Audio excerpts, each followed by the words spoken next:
Well, to debate the issue, we are joined from Jerusalem by Diker, Secretary General of the World Jewish Congress, and also Mustafa Barghouti, Secretary General of the Palestinian National Initiative in Ramallah.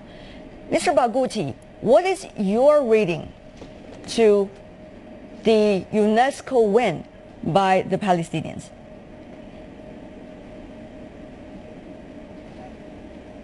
Mr. Barghouti?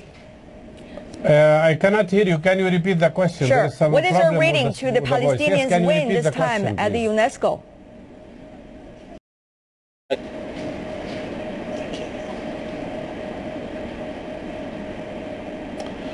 I think this vote in the UNESCO provides very good support to the Palestinian people and to the Palestinian cause and to our right to have full membership in the United Nations.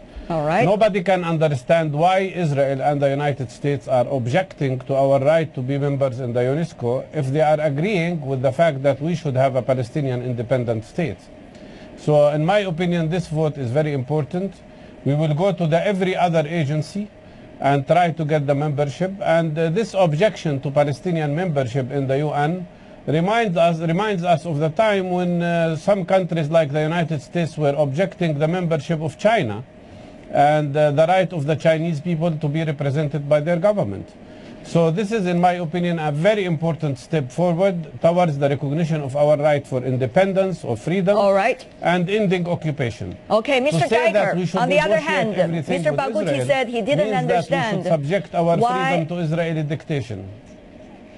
Mr. Diker, Mr. Barghouti said he didn't understand why Israel opposed to the membership of the Palestinians to be a full member of UNESCO. Can you explain? Yes, what is your reading? Sure. What Dr.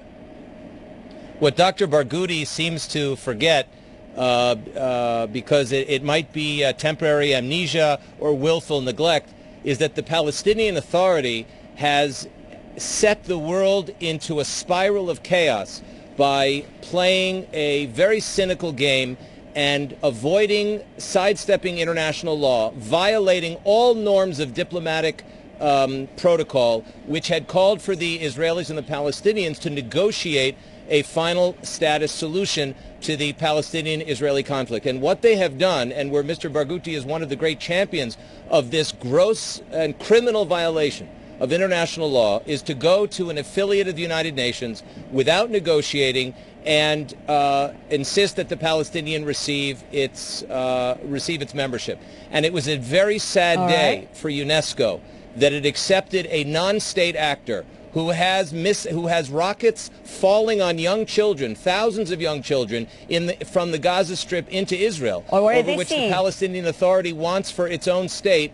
And at the same time, they're insisting to the international community that they satisfy the moral and legal standards for statehood, which they simply do not. And the United States and we're even already the seeing different rounds of accusations going on between the two sides. The gentlemen, let's focus on the next step. Mr. Barghouti, we have seen the full membership of the Palestinians for UNESCO. But what about next? 16 more UN agencies and a full membership of the United Nations. That seems to be the cause that the Palestine is now after. How much successful rate is likely to be there, though? I was told by our producer, probably Mr. Barghouti cannot hear very clearly at this moment as to what is being said. Let's go to Mr. Diker once again. What do you think about the successful rate or the possibility for success of the Palestinians in another 16 agencies? What the Palestinians are doing, and I think that the good people of China are way too smart, too wise to fall for this illegal move by the Palestinians, which is basically going to cause them to commit political suicide. Because what they are doing is going to each one of the 16 agencies of the United Nations in order to use them as platforms to demonize and to assault the State of Israel, which is a member in good standing of the United Nations. In fact, a good example of this is Mahmoud Abbas's speech at the United Nations himself, which never even mentioned Israel, because their interest is in using these different platforms at the United Nations to deny any connection between the ancient Jewish people and the State of Israel, which every member, Mr. which Diker, every I have to ask China, you this question. one of the oldest Don't the Palestinian cultures in people the world also entitled knows to the international, to a seat in the international organizations such as the United Nations if we are talking about the two-state solutions? Yes, but they have to negotiate the two-state solution. They haven't negotiated anything. But the Palestinians are saying the Israelis are putting a lot of preconditions for the, wait a second, let me finish my, please let me finish my point. There are no preconditions set by the State of Israel. Let me repeat that in the best English I can muster. The State of Israel has no preconditions whatsoever to sitting down at the negotiation table. The Palestinian Authority has made a strategic decision